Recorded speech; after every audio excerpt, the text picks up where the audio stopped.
Hey Jets fans, this is Chris Nimbley, editor-in-chief, JetsInsider.com, here at MetLife Stadium. Jets just dropped another game to the Falcons, another fourth quarter collapse. I don't want to say collapse, but they were in the game, they had a lead, they should have won this game, but they lost to the Falcons.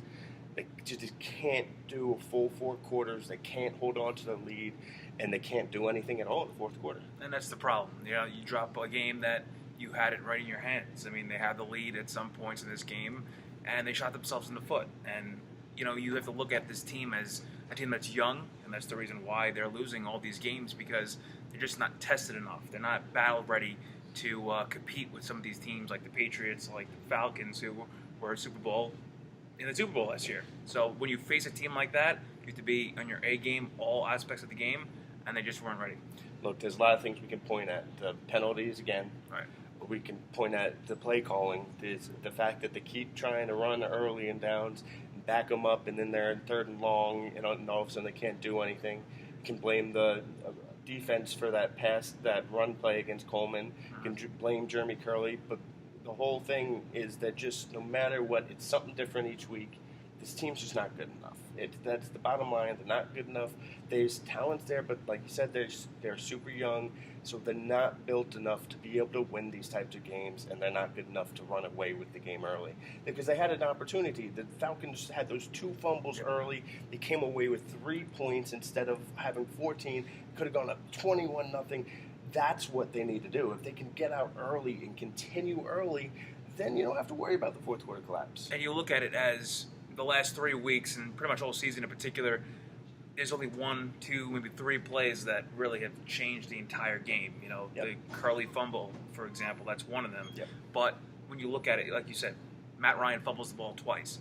You have to try to capitalize on that. You have to go back the other way and put up 7 points on the board.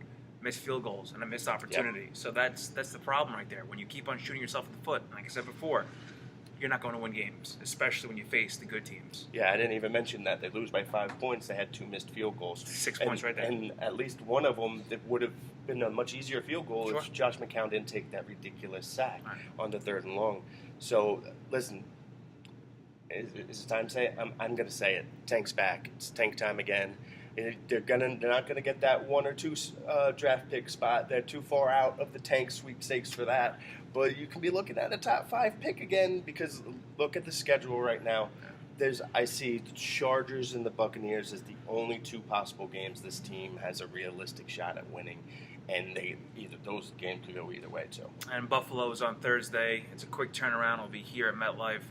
Playing really well. Buffalo's playing really well. You know, they really stunned the Raiders today, and that's one thing that you have to be aware of. You know, it's a divisional game, sure, but Buffalo always plays the Jets tough, and that's going to be an issue moving forward, because then you have, of course, the Chiefs, the Panthers, and for the rest of the season, and like you said, Patriots again. You know, it's not going to be easy. So I guess maybe you are right about the whole tank thing. And the tiny little sliver of a hope that you got to hold on to.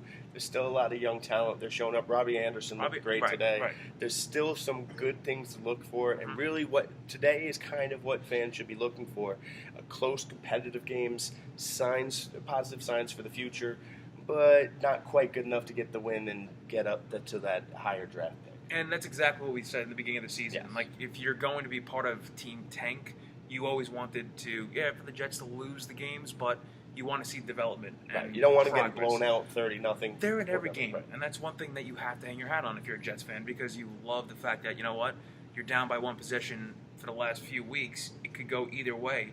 It's a young team that's being competitive, so you have to love that. But, yes, in general, you're right about the whole, they're not that good compared to everybody else. Now it's time to really focus on certain things. And I know there's going to be some diehard anti-tank people who are going to say, I'm still rooting for every win. All right, congratulations. You're going to root for 5 or 6 wins and still miss the playoffs. Yeah. Just root for the development of players and be happy with the higher Nothing wrong with that. Yeah. Nothing wrong with that. It's a lost season, so just accept it at this point. But for Joe Barone, this is Chris Nimbley at JetsInsider.com. Be sure to check out JetsInsider.com for all the latest breaking news on all things Jets.